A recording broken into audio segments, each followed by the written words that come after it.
Cuando queremos aplastar a alguien, le atribuimos ideas o una opinión que no tiene. Edgar Morin.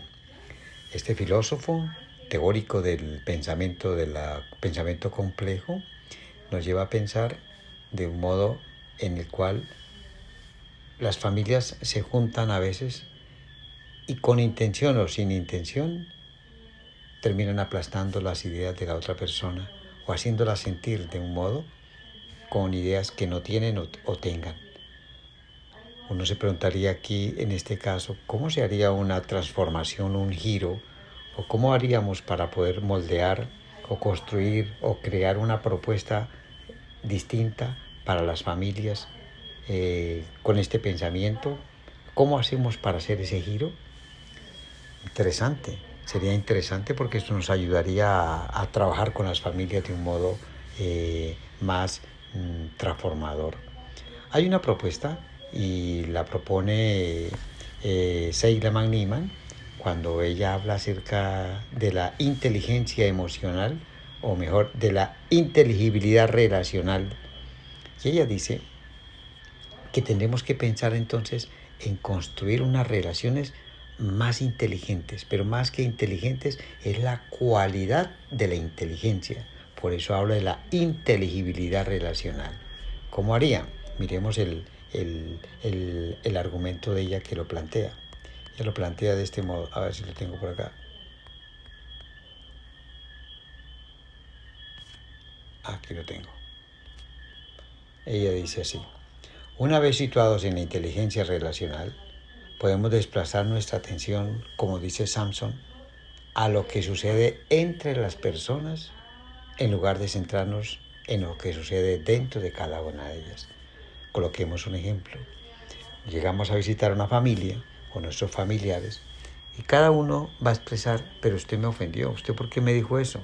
No, yo no dije eso. ¿Usted por qué llegó tarde? No, pero es que me pasó una situación que me impidió llegar tarde. Cada uno allí está hablando desde dentro, desde lo que tiene, desde su postura. Samson nos está invitando a que pasemos al entre, es decir, que cuando me acerco a las personas debo pensar lo que sucede entre ellas. ¿Qué hay entre ellas? Somos familia. ¿Y cuál es el principio de la familia? La fraternidad, el amor, el respeto. Entonces vamos a hablar de modo que la conversación se nutra en el respeto y termine hablando de respeto, termine hablando del amor, más que del dolor. El argumento que tiene cada uno es qué sucede entre cada uno de ellos. Volver allí a pensar lo que sucede entre es un principio muy generador, muy constructivo, muy restaurador.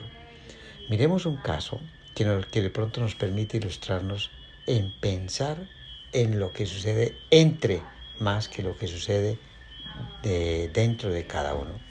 Hay un episodio de las Escrituras que es muy revelador acerca de esto, y es este que tenemos acá. Aquel día, dos de ellos se dirigían a un pueblo llamado Emaús, a unos 11 kilómetros de Jerusalén. Iban conversando entre todo lo que había acontecido. Sucedió que mientras hablaban, discutían, Jesús mismo se acercó y comenzó a caminar con ellos.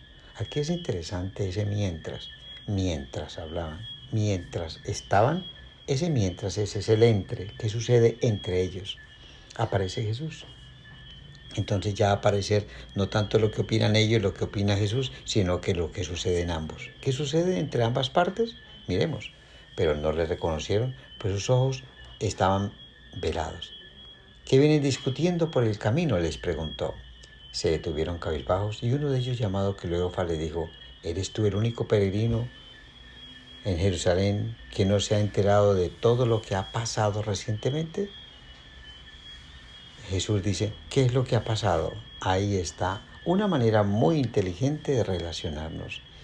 Jesús, ellos dijeron, el dentro es, ¿usted no se ha enterado? O sea, hablan desde la incomodidad. ¿Qué te pasa? Porque, ¿cómo se, ¿de dónde estás? ¿Dónde estás? ¿Dónde estás viviendo? Que no te enteras. ¿Qué te pasó? Es como esos señalamientos que hacemos a las personas de la familia o a alguien que no se olvida o incumple y queremos reteñir algo y como diría Morín, Morín diría aplastarlo, cuando queremos aplastar a alguien. Entonces, ¿usted no se ha enterado qué es lo que ha pasado? Y lo lindo de Jesús es que dice, ¿y qué es lo que ha pasado? Ahí busca el hilo. ¿Qué está hablando el otro? Y dice, ¿y qué ha pasado? Enséñame. Es desde el no saber, ¿qué ha pasado? Lo de Jesús de Nazaret era un profeta. Y le cuenta toda la historia que todos sabemos, toda esta historia.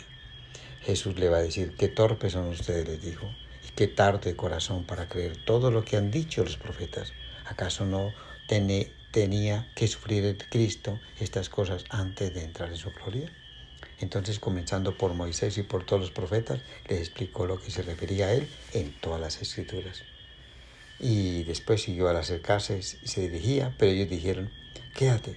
Así que entró, se quedó con ellos. Luego, estando en la mesa, bendijo el alimento. Entonces se le abrieron los ojos y lo reconocieron, pero él desapareció. Qué interesante. Es suficiente. Es lo que pasaba entre ellos. Y ya cuando pasó, eso es suficiente. Desaparece. Se decían el uno al otro, no ardía nuestro corazón mientras conversaba con nosotros. Ahí está el secreto. No ardía nuestro corazón. El término ardía en griego es es eimi, que puede verse de este modo.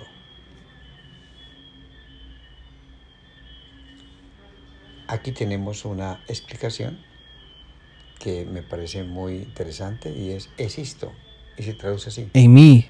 Eimi. Eimi. Eimi. Ese eimi está diciendo es existo, existir, suceder, pero el texto a la vez está diciendo no ardía, o sea, no existíamos mientras él conversaba.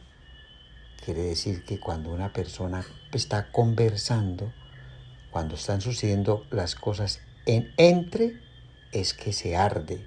Y arder en griego es eimi, y eimi es existir. O sea, un ser humano vuelve a la existencia cuando se encuentra con otro.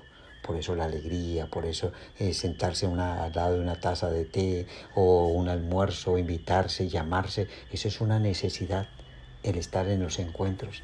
Por eso el encontrarse con la familia, con los amigos, es una gran oportunidad, porque es la oportunidad de vivir distinto a quien está en la cárcel, porque está carente de ese encuentro, de esa vivencia que podría tener algo y no puede.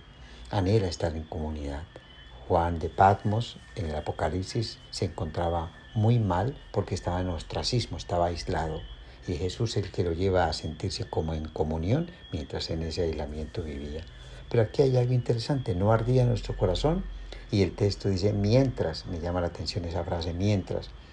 Mientras es una conjunción verbal que se traduce de este modo, que de manera semejante, mientras, cuando, en tanto, miremoslo en esa frase acá, aquí está, frases como, mientras pasaba. Ese mientras es una conjunción, pero de tiempo, que permite, entre tanto suceden las cosas. Eso llama mucho la atención. Ese no ardía en nuestro corazón mientras conversamos, esa es la asistencia que vuelve a la vida. Y aquí tenemos un episodio, un relato, otro autor, a ver si lo tenemos por acá, que es Martin Buber, algunos ya lo conocen. Lo importante no eres tú, lo importante no soy yo, lo importante es lo que sucede entre tú y yo. Este judío hablaba y decía también que toda vida verdadera es encuentro.